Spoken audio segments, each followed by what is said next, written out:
Well, bye the PA. Hmm. I will not take this long na sir kasi I know you have to rest. Natulog kami buong araw, ma'am. That's nice to hear. Okay, sir. Unang-una, how are you po?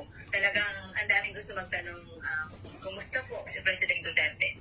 Sa awa ng Diyos, okay ako. Wala, ma'am.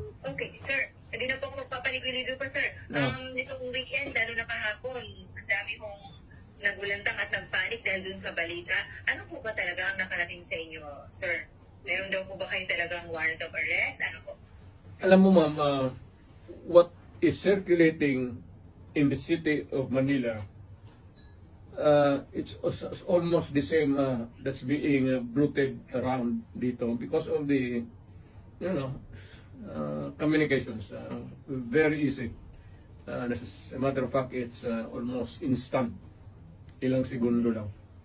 So, ang masasabi ko, ma'am, is though I do not claim ignorance about the moves before and long before and after a few months of respite, nandiyan na naman yung issue. So I guess this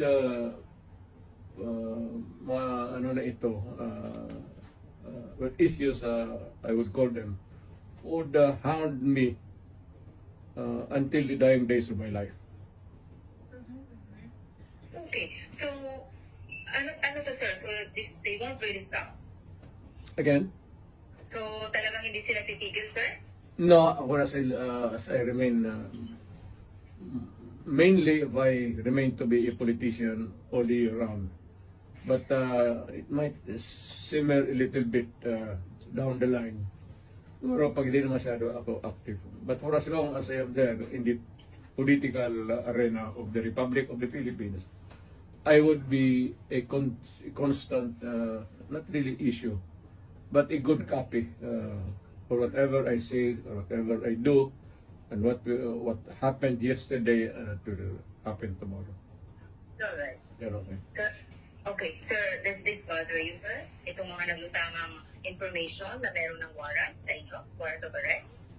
Alam mo, ma'am, sa totoo lang, I have been in politics for almost nearly 30 years. Been mayor and lahat ng klaseng issue. Firstly as vice mayor, congressman, then as president. Hindi ko naman siya nasabi minamaliit ko. Pagyayabang yan eh.